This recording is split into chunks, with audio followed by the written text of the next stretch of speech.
Isso mesmo. Para pai, você não deve nada, querida, e nem para mãe. Só gratidão. Só a gratidão. E é de graça, né? E é de graça. E é de Então, graça. queridas, olha, veja, a mulher, como é que essa filha parentalizada, ela funciona na vida? Ela é salvadora, ela pensa só no outro, ela nunca cuida dela. Não. Ela se sobrecarrega porque ela nunca olha para ela. Ela é uma codependente, ela sempre precisa de pessoas para ela cuidar. Então, ela só se envolve com gente problemática. Opa.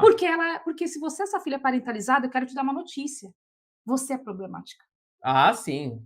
Com Porque certeza. você entrou num lugar que não te pertenceu lá na infância e você agora tem que sair, mas você não consegue sair dele porque você até agora não tinha consciência. Isso. Só que agora você vai ter a consciência. Então você vai ter que, primeiro, consciência e depois sair. Mas tem um fato. Pessoas, mulheres parentalizadas, elas vivem. Olha como é que elas funcionam. Como, amor? Elas têm uma codependência. Tá, então eu já anotei Já aqui, notou? né? Elas Tá. têm uma codependência, elas são codependentes, elas precisam de pessoas para cuidar. Então, elas só casam com homens que têm problemas conturbados. Quando elas têm filho, elas não percebem, é inconsciente, mas elas geram filhos adoecidos. Um filho que, de repente, ou vai para droga, ou vai para criminalidade, porque ela tem que sempre cuidar desse filho. Nossa, vocês não sabem, mas nós vamos gente. trazer um detalhe aqui. Meu Quando tem Deus. na família problema com bebida, álcool, algum vício por parte do filho, foram os pais que alimentaram isso. E geralmente, Caramba. quem faz isso são as filhas que foram parentalizadas, porque são filhas que crescem como eu preciso cuidar. Meu filho está crescendo, está virando adulto, mas não pode ir para a vida. Então eu vou é tudo inconsciente. Eu vou mobilizar o sistema, vou proteger o meu filho de tudo para ele sempre ficar dependente de mim. Ou vira um homem coitado, um homem que não consegue se relacionar, uma menina. Todo problema, essas mulheres parentalizadas, essas filhas parentalizadas, elas então funcionam na vida sempre precisando salvar as pessoas. E não é ajudar, é resolver o problema. É cuidar mesmo. Cuidar. Se você tá com problema no casamento, eu vou lá falar com o seu marido. Eu vou lá bater um papo com ele. Eu vou sentar com vocês dois. Ela não ensina, conversa com seu marido e resolva lá com ele. Faça assim, assim, assado. Não.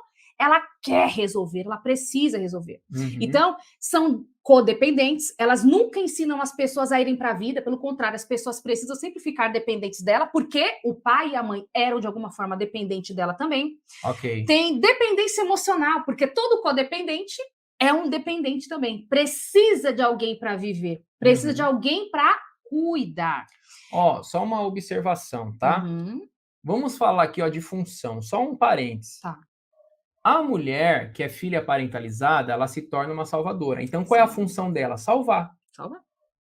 Por isso que ela casa com um homem que vai dar problema. Por isso que ela tende a formar um filho que vai dar problema, para que essa função salvadora continue a existir. É tudo inconsciente. É tudo inconsciente. Gente, olha como isso é sério. É o poder da modelagem do cérebro na infância. Olha só. Ou seja, essa mulher foi colocada lá na infância em uma posição que não lhe cabia. Ela foi abusada pelos pais. Por quê? Abuso aí. Vamos trazer abuso vem do latim abusare, que é ir além do uso. Ela ia além da função de filha.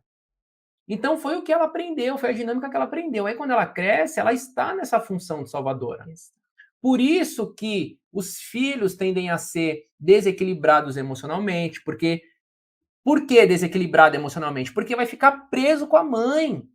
É aquele tipo de mulher que tem dor nas costas, porque quer resolver o problema de todo mundo, gente. Dor na parte óssea. É a salvadora total. Lá na igreja, ela tem que resolver tudo na igreja, para os irmãos, porque ninguém consegue resolver sozinho na cabeça dela. Tudo vai passar por esse viés de que o outro não tem condições de se virar. Por quê? Foi assim que ela aprendeu a enxergar a vida. O cérebro dela foi modelado pelos pais dela, que eram os arquitetos da vida dela, por este viés. Eu preciso salvar. Parece loucura o que a gente está falando aqui, né? Mas é inconsciente. E quem quiser achar que é loucura, que acha. Eu vou falar uma coisa para vocês, gente. Nós atendemos famílias assim. Nós sabemos o que estamos falando. Famílias da igreja. Olha o sofrimento dessa mulher, amor. Imagina essa mulher vendo o filho drogado. Aí ela fala assim, Senhor, tem misericórdia do meu filho, ajuda o meu filho a sair disso.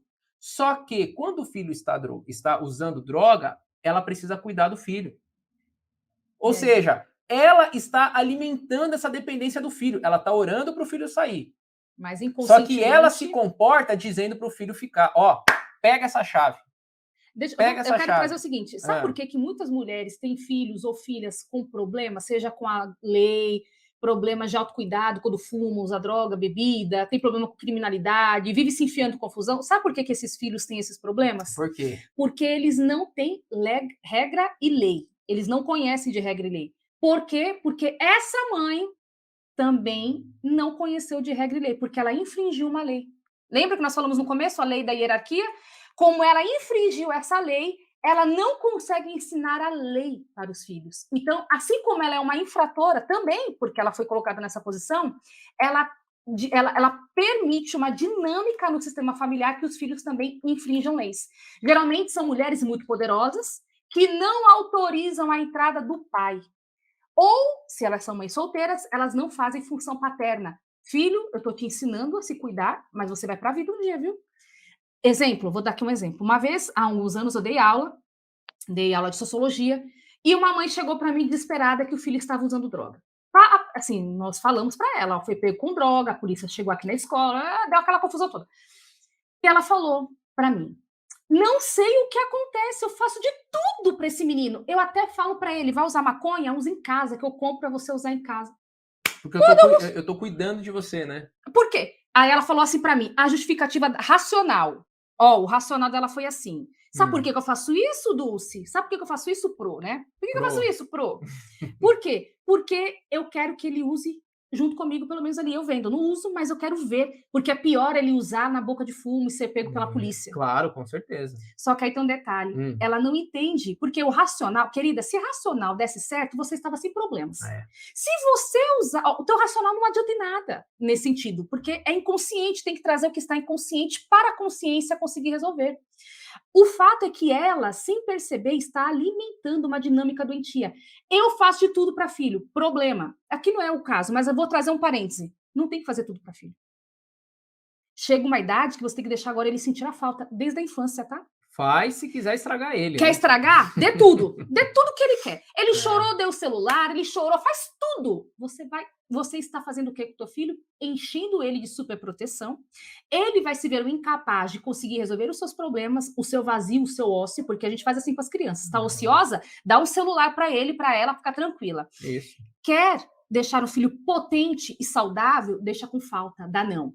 Aqui, ó. Essa mãe não soube dar não. O filho faz o seguinte, eu vou usar droga lá na biqueira, lá na como é que fala, né, biqueira? Na biqueira. Lá no cantinho, lá com o pessoal, né, com aquela galera. Ah, não faça isso, eu dou o dinheiro, compre e usa aqui em casa. Mas, Dulce, eu vou deixar ele lá para morrer na mão do traficante da polícia? Quantos anos ele tem? 18 anos. Estava no primeiro ano do ensino médio. Ele já não é mais criança, né? Já com 18, já não é mais. Já não é. Ó. Gente, primeiro ano do ensino médio, 18 anos, esse homem não ia, esse rapaz não ia para a vida. Ele vivia na brisa na sala de aula, gente. Não dava para dar aula para ele. Atividade física, ele não conseguia nem ler e entender o que estava escrito lá na prova. O que eu quero trazer para vocês, filhas parentalizadas, agora adulta, geram desordem na família. Sem você perceber, irmã.